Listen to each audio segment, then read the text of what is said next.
I'm talking on the unbelievable power of suggestion.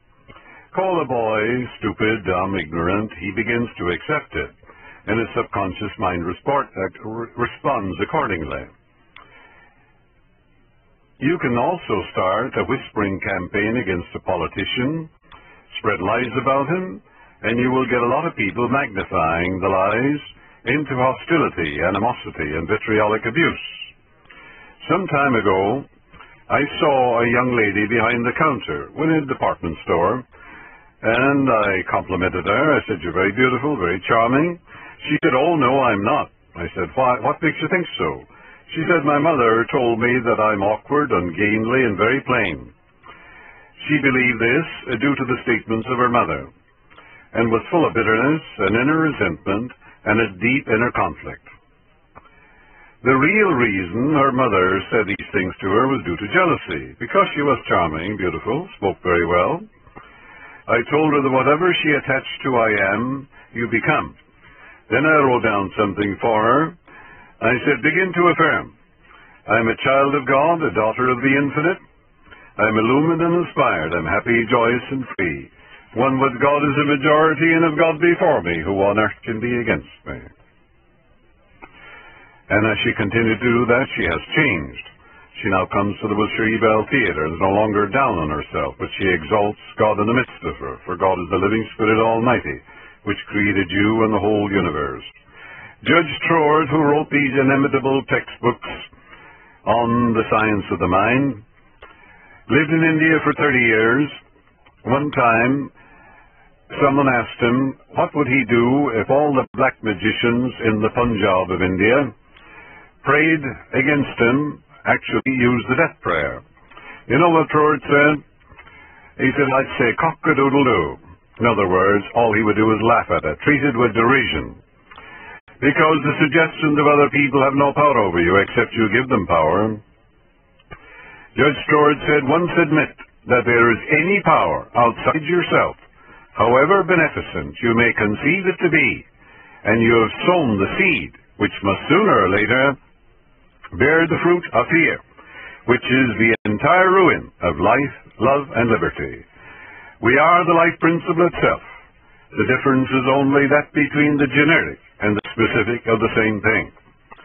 Let this be the great foundation, and never admit for a single instant any thought opposed to this basic truth of being." That's the greatest thing Trord has ever said. In other words, once admit there is any power outside yourself, and that power is thought.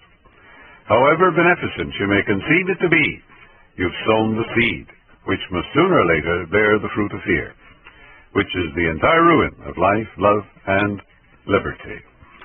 I repeated that because you should ingest that in your bloodstream. You should write it indelibly in your heart. You should think about it 1,000 or 5,000 times a day. When your thoughts are God's thoughts, God's power is with your thoughts of good. Therefore, that's the meaning of one with God is a majority, and of God before you, who on earth can be against you? The suggestions of others, you see, have no power. They have no power to create the things they suggest. The creative movement is in your own thought. In the beginning was the Word was with God, and the Word, which is a thought, was God, meaning it was created from an individualistic standpoint. For the only material power you know is thought. Therefore, your thought is the power. And the thoughts of others have no power, except you accept that thought. Then that thought, which you accept, becomes the movement of your own thought. Dr. Paul Tournier, the greatest psychiatrist in Europe, said that doctors should stop making negative suggestions because people look upon them as men of authority. And if they accept, well, someone says, you're going to be deaf in a year's time, well, 2 years to the day they'll go deaf. Or if a doctor says, you lose the sight in that eye, and you believe that, of course you will. So he says we must get away from making negative suggestions, even though they seem to be based upon scientific evidence from the standpoint of medicine. You know, many religions are governed by thoughts, by suggestions, you know, power of suggestion. There was the old preacher, and he said if you drink too much, he said, if you run around with women, and you're unfaithful to your wives, when you die, he said, you go to hell where there's gnawing and gnashing of teeth. So one old man in the back row had some sense. He said, Parson, I have no teeth. And the old preacher said, boy, he said, they'll be provided for you. All this shows you how ridiculous these negative suggestions about God, life, and the universe are.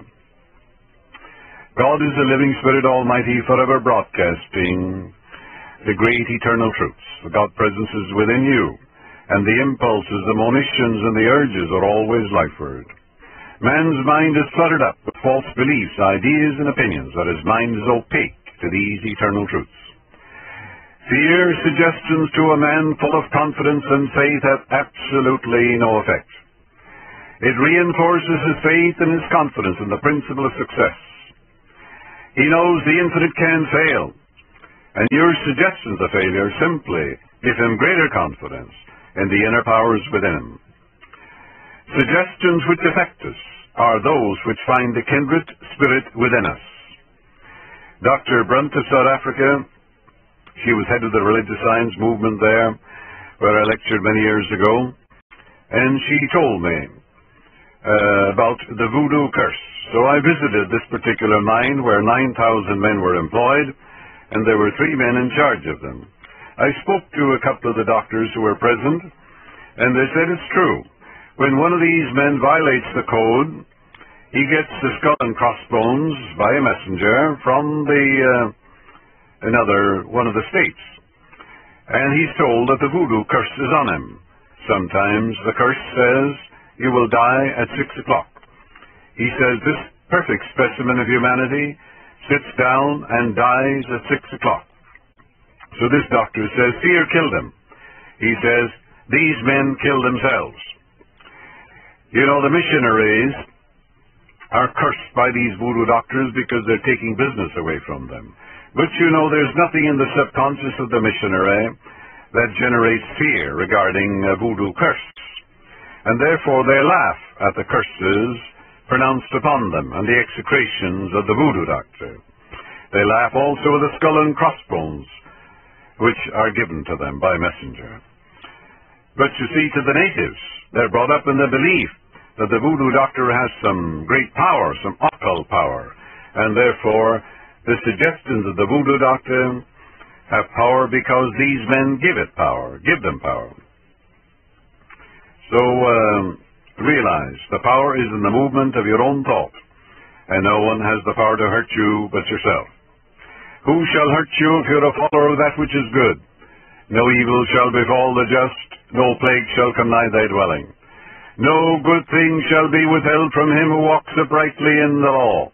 One with God is a majority, and if God be for you, who can be against you? I will fear no evil, for thou art with me, thy rod and thy staff, they comfort me. I dwell in the secret place of the Most High. I abide in the shadow of the Almighty. I will say of the Lord, He is my refuge, my fortress, my God, in Him will I trust. Surely He will cover me with His feathers, and under His wings shall I rest. The truth of God shall be my shield and buckler. Then you are told, you shall not be afraid for the terror by night, or the arrow that flieth by day, or the pestilence that walketh in darkness. No, for His angels shall watch over you, and bear you up, lest you dash your foot against a stone. Identify yourself with these great eternal truths, and you build up an immunity, a divine antibody. You become God intoxicated, and you walk the earth with the praise of God forever on your lips.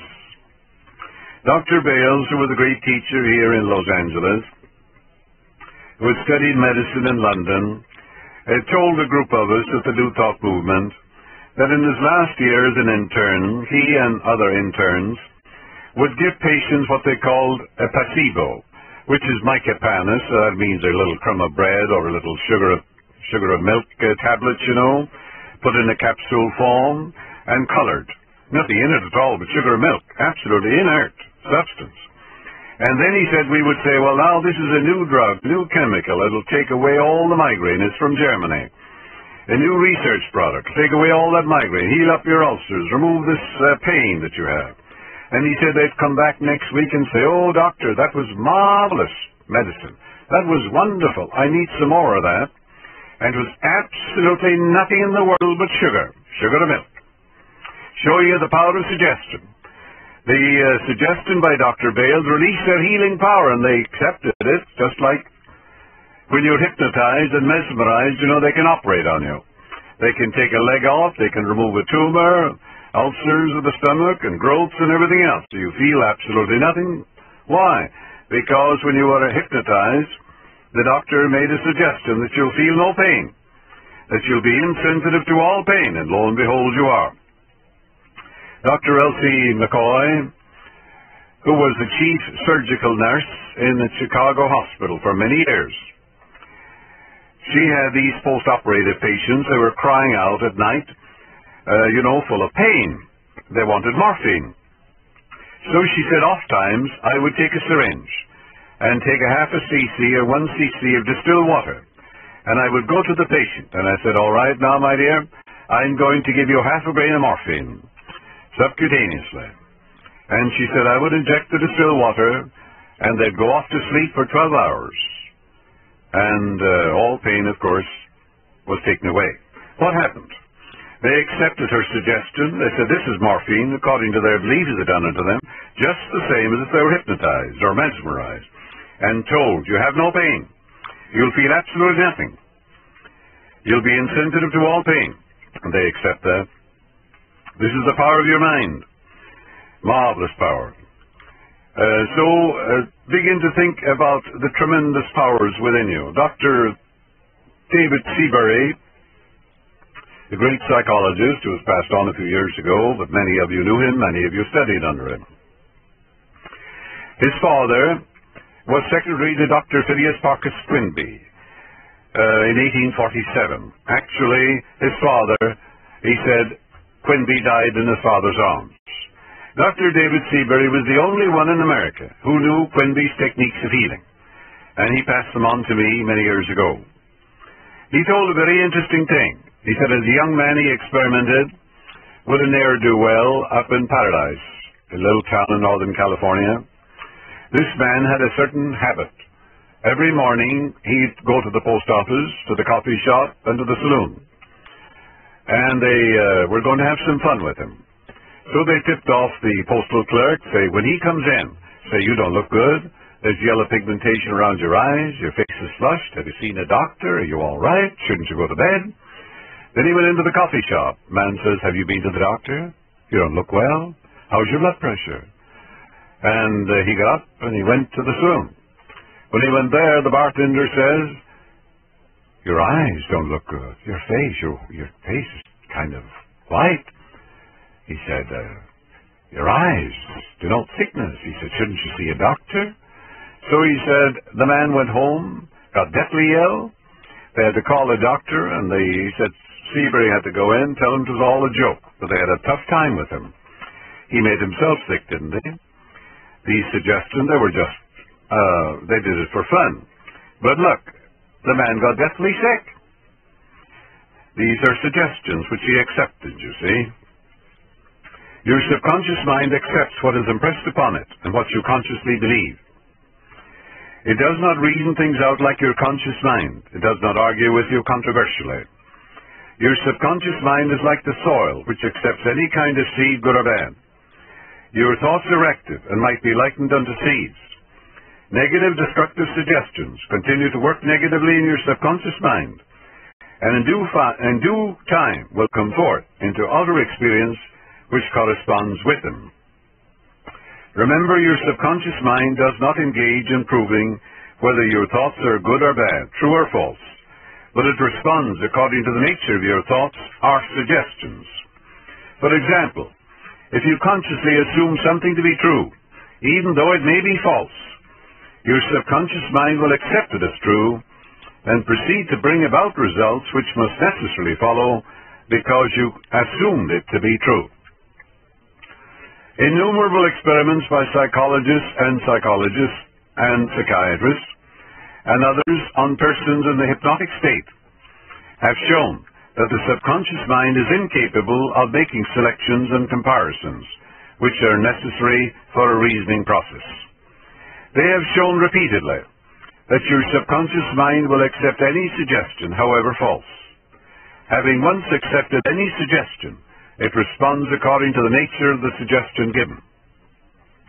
To illustrate the amenability of your subconscious mind to suggestion, if a practiced hypnotist suggests to one of his subjects that he is Napoleon Bonaparte, or even a cat or a dog, he will act out the part with inimitable accuracy. Tell him to kneel down and he will. Tell him to bark like a dog and he will. Tell him to lap up milk like a dog and he will. He believes himself to be whatever the operator tells himself to be. You can make the sign of the cross in his chest and say, tomorrow at 2 o'clock you'll come back to this office and you'll tell us that you're a victim of the stigmata. And the cross will be bleeding. And of course he'll come back at 2 o'clock and he'll tell you that he has the stigmata and the sign of the cross, there will be blood on it, according to your suggestion. That's why the Word is made flesh. Your thought is made manifest. You see it in front of your eyes. His personality becomes changed according to the suggestion you give him. A skilled hypnotist may suggest to one of his students in the hypnotic state that his back itches, to another that his nose is bleeding, to another that he's a marble statue, to another that he's freezing and the temperature is below zero. He experiences all this as temperature drops and his teeth begin to chatter. Give him a glass of water and tell him it's brandy. Tell him he's drunk and he'll play the role of a drunkard. Each one will follow out the line of his particular suggestion, totally oblivious to all his surroundings which do not pertain to the idea. These simple illustrations portray clearly the difference between your conscious reasoning mind and your subconscious mind, which is impersonal, non-selective, and accepts as true whatever your conscious mind believes to be true. Hence the importance of selecting thoughts, ideas, and premises which bless, heal, inspire, and fill your soul with joy. Your subconscious mind cannot argue controversially. Hence, if you give it wrong suggestions, it will accept them as true and will proceed to bring them to pass as conditions, experiences, and events. All things that have happened to you are based upon the thoughts impressed in your subconscious mind through belief.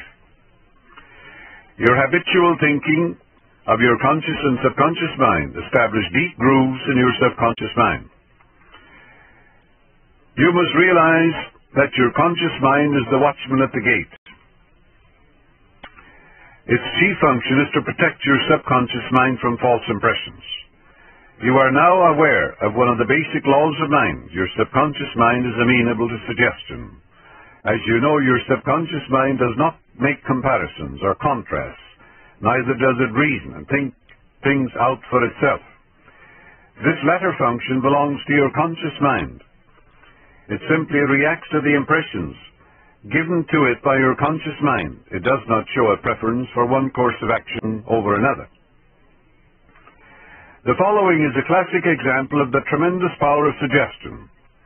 Suppose you approach a timid-looking passenger on board ship and say to him something like this: "You look very ill. How pale you are. I feel certain you are going to be seasick. Let me help you to your cabin." The passenger turns pale. Your suggestion of seasickness associates itself with his own fears and forebodings. He accepts your aid down to his berth, and there your negative suggestions, which were accepted by him, are realized. It is true that different people will react in different ways to the same suggestion because of their subconscious conditioning or belief. For example, if you go to a sailor on the ship and say to him sympathetically, "My dear fellow, you're looking ill. Aren't you feeling sick? You look to me as if you were going to be seasick." According to his temperament, he either laughs at you or at your joke, or expresses a mild irritation, or treats you with derision. Your suggestion fell on deaf ears in this instance, because your suggestion of seasickness was associated in his mind with his own immunity from it. Therefore it called up not fear or worry, but self-confidence and faith. The dictionary says that a suggestion is the act or instance of putting something into one's mind. the mental process by which the thought or idea suggested is entertained, accepted, or put into effect. You must remember that a suggestion cannot impose something on the subconscious mind against the will of the conscious mind. You have the power to reject any negative suggestion. In other words, your conscious mind has the power to reject any false or negative suggestion. In the case of the sailor, he had no fear of seasickness. He had convinced himself of his immunity, and the negative suggestion had absolutely no power to evoke fear. The suggestion of seasickness to the other passenger called forth his indwelling fear of sickness. Each of us has his own inner fears, beliefs, opinions, and these inner assumptions rule and govern our lives. You could say to that man, I'm going to roll with the blows. I'm going to have the time of my life. I'm going to have the most wonderful experience on the ship in my life. You would neutralize it, wouldn't you? A suggestion has no power in and of itself, except it is mentally accepted by you. There is no inherent power in a suggestion. The power is in your thought. You might as well get that clearly. Every 2 or 3 years, I give a series of lectures at the London Truth Forum in Caxton Hall, London. This is a forum I founded about 30 years ago. Dr. Evelyn Fleet, a distinguished psychologist, she's the director of that forum. She told me about an article which appeared in the English newspapers dealing with the power of suggestion. This is the suggestion a man gave to his subconscious mind over a period of 2 years. He said, I would give my right arm to see my daughter cured. It appeared that his daughter had a crippling form of arthritis, together with a so-called incurable form of skin disease. Medical treatment had failed to alleviate the condition, and the father had an intense longing for his daughter's healing, and expressed his desire in the words just quoted. Dr. Evelyn Fleet said the newspaper article pointed out that one day the family was out riding when their car collided with another. The father's right arm was torn off at the shoulder, and immediately the daughter's arthritis and skin condition vanished. That's a terrible price to pay for a healing, isn't it? Your subconscious doesn't take a joke. It takes you literally. You better stop giving it the wrong suggestions. There's nothing good or bad, but thinking makes it so. You must make certain to give your subconscious mind only suggestions which heal, bless, elevate, inspire you in all your ways. Remember that your subconscious mind cannot take a joke. It takes you at your word. It takes you literally. Stop saying, I can't be healed. I can't make ends meet. Your subconscious will see to it that you can't. A young singer was invited to give an audition. She'd been looking forward to the interview, but on 3 previous occasions she had failed miserably due to fear of failure.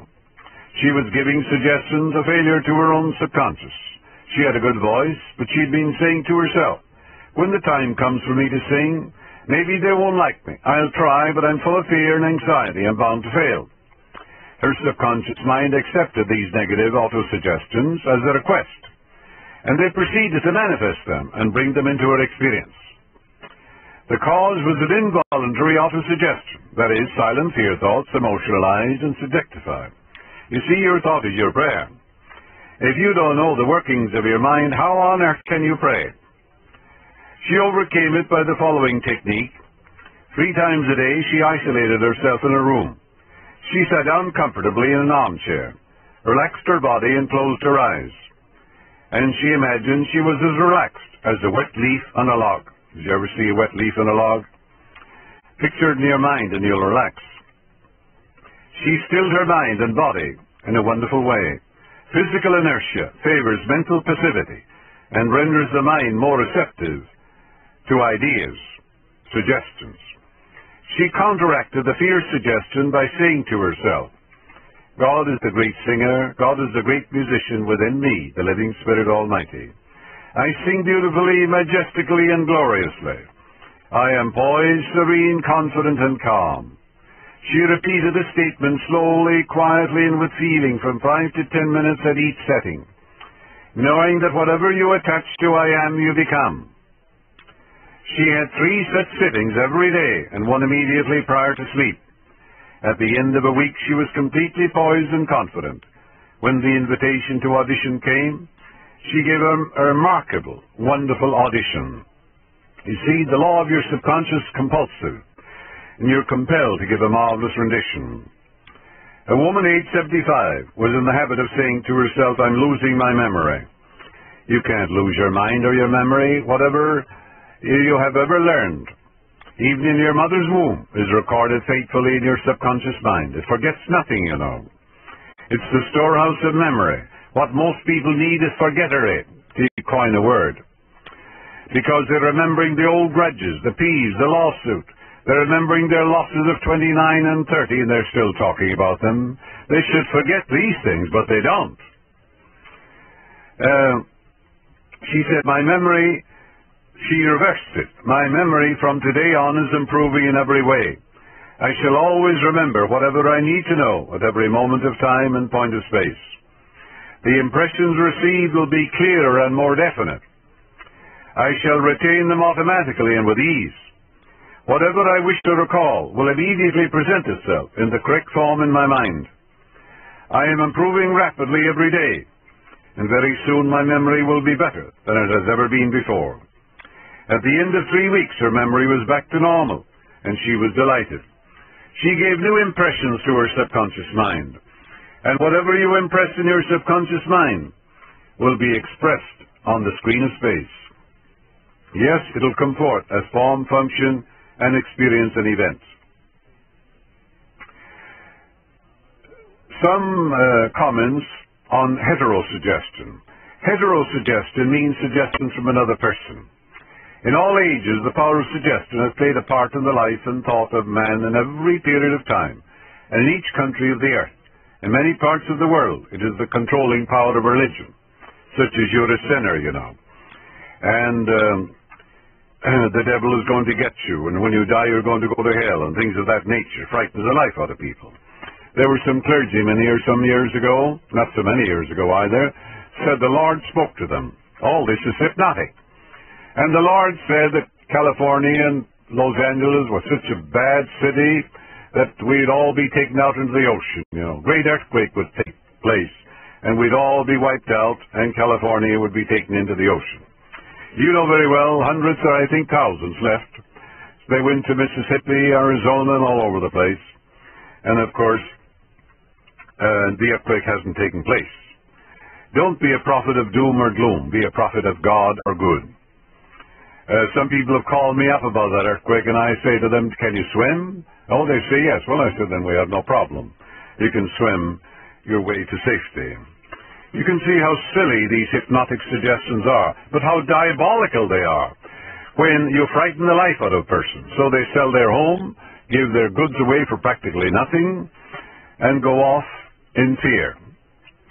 If you dwell in the secret place of the Most High, you abide in the shadow of the Almighty. You'll say of the Lord, He's your refuge and your fortress. My God, in Him will you trust. Place your trust in the God presence. As Taniguchi of Japan says, when the earthquake or the flood takes place, the truth student isn't there. He's always protected. Why? Because the truth is your shield and buckler. You'll fear no evil, for God is with you. His rod and His staff, they comfort you. And that's prayer, isn't it? Suggestion may be used to discipline and control ourselves, but it can also be used to take control and command over others who do not know the laws of mind. Politicians use it. They use it negatively. They inveigh against others, you know. They say, soak the rich and all this sort of thing. They appeal to the biases and prejudices of people. And, of course, you know, it's a lot of Tommy rot. But they're looking for votes. And these people are gullible. And they're just brainwashed and mesmerized. Because if you're emotionally aroused, you can be manipulated. You see? It's very dangerous to get into a negative emotion, because that moment you have a wavelength that gets you into trouble. You communicate with all the trouble in Los Angeles, and you can be manipulated because you're highly suggestible. You better watch yourself.